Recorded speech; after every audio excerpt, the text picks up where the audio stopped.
بسم الله الرحمن الرحيم. ولقد آتينا داود منا فضلا يا جبال أوبي معه والطير وألنا له الحديد أن اعمل سابغات وقدر في السرد واعملوا صالحا إني بما تعملون بصير. ولسليمان الريح غدوها شهر ورواحها شهر وأسلنا له عين القطر ومن الجن من يعمل بين يديه بإذن ربه ومن يزغ منهم عن أمرنا نذقه من عذاب السعير. يعملون له ما يشاء من محاريب وتماثيل وجفان كالجواب وقدور الراسيات. يعملوا آل داود شكرا وقليل من عبادي الشكور. فلما قضينا عليه الموت ما دلهم على موته إلا دابة الأرض تأكل من سأته فلما خر تبينت الجن أن لو كانوا يعلمون الغيب ما لبثوا في العذاب المهين. صدق الله العظيم وصدق رسوله النبي الكريم ونحن على ذلك من الشاهدين. آج بحمدللہ رب العالمین انشاءاللہ ثم انشاءاللہ سورہ سبا کی 12 نمبر آیت سے کچھ باتیں عرض کی جائیں گی، کیونکہ اس سے پہلے گزشتہ ہفتے میں 2 آیتوں کے بارے میں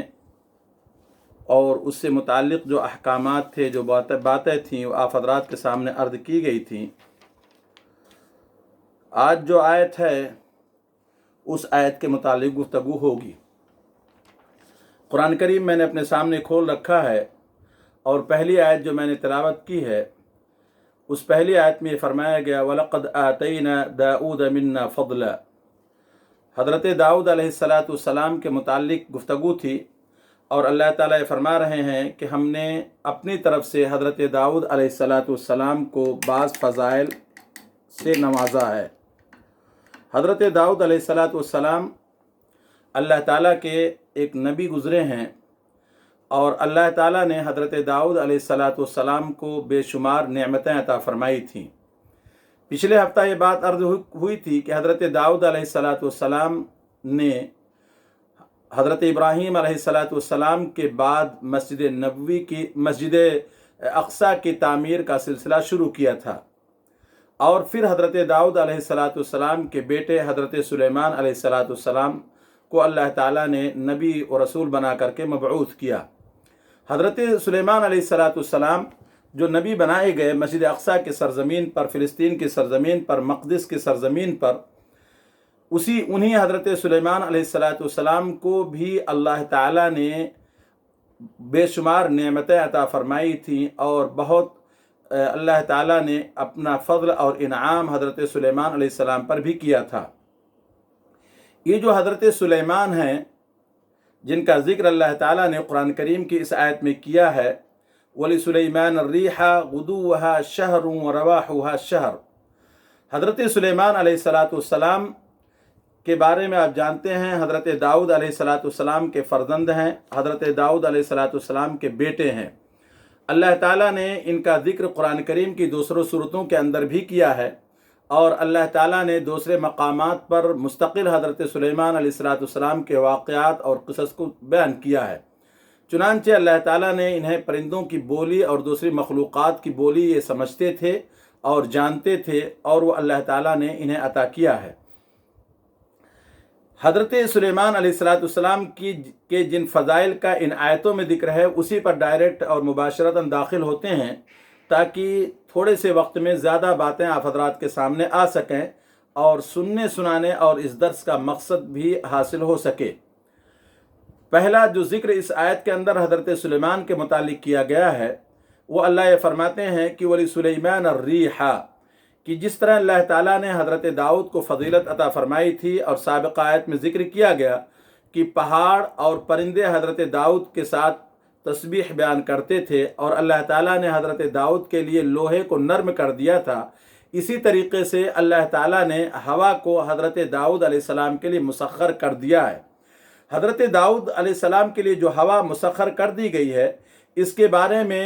کئی روایتیں اور کئی باتوں کا ذکر کیا جاتا ہے کہ آخر حضرت سلیمان علیہ السلام کے لیے اللہ تعالیٰ نے ہوا کیوں مسخر کی تھی، اس کی وجہ کیا پیش آئی ہے۔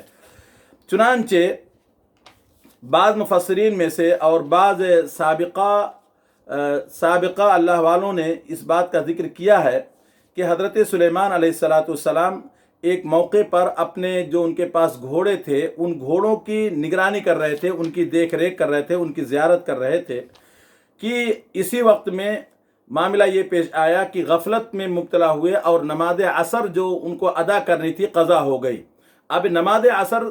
حضرت سلیمان علیہ السلام کی شریعت کے مطابق، ہمارے نبی حضرت محمد صلی اللہ علیہ وسلم کی شریعت کے مطابق نہیں، حضرت سلیمان علیہ السلام کی عصر کی نماز قضا ہو گئی اور بہت پریشان ہوئے گھوڑوں کا معائنہ کرتے کرتے۔ چنانچہ حضرت سلیمان علیہ السلام کے پاس جو گھوڑے تھے ان کو حضرت سلیمان نے اللہ کے راستے میں قربان کر دیا۔ اب یہاں دو تین باتیں جلدی سمجھ لیں کہ گھوڑوں کی قربانی شریعت سلیمانی میں جائز تھی، اس وجہ سے حضرت سلیمان علیہ السلام نے گھوڑوں کو قربان کیا۔ دوسری یہ ہے کہ یہ گھوڑے بیت المال اور تمام مسلمانوں کی ملکیت نہیں تھی، بلکہ خود حضرت سلیمان علیہ السلام کا ذاتی مال تھا۔ تیسری یہ کہ حضرت سلیمان علیہ السلام نے اس ذاتی مال کو اسراف کے طور پر خرچ نہیں کیا، بلکہ اللہ کے راستے میں قربان کیا ہے۔ لہذا ان سے تینوں باتوں سے وہ تمام اشکالات جو آ سکتے تھے اور جو شبہ پیدا ہو سکتا تھا وہ سب ختم ہو جاتا ہے۔ چنانچہ جب حضرت سلیمان علیہ السلام نے ان گھوڑوں کی قربانی پیش کی، اور اس کا ذکر سورہ صاد کے اندر مفصل اور تفصیل کے ساتھ آئے گا، جب حضرت سلیمان علیہ السلام نے گھوڑوں کی قربانی اللہ کے سامنے پیش کر دی، اور وہ تیز رفتار سواری جو حضرت سلیمان کے پاس تھی، وہ تیز رفتار سواری ختم ہو گئے اور کوئی سواری ان کے پاس نہیں بچی، تو اللہ تعالیٰ نے ان کے لیے اس سے بہتر سواری کا انتظام کیا، اور جس سواری کا انتظام کیا وہ سواری ریح ہے، ہوا ہے، جو تیز رفتار سواری ہوا کرتی تھی۔ اب اس کی کتنی تیزی تھی، کتنی تیزی کے ساتھ حضرت سلیمان کے تخت کو لے کر، جس پہ اور ان کے اہل و عیال اور ان کے خاندان کے لوگ اور عزیز و اقارب، اور اس کے علاوہ جو ان کے وزراء اور ذمہ داری کا امور سنبھالنے والے لوگ تھے، ان تمام لوگوں کو لے کر حضرت سلیمان علیہ السلام کا تخت روانہ ہو جایا کرتا تھا۔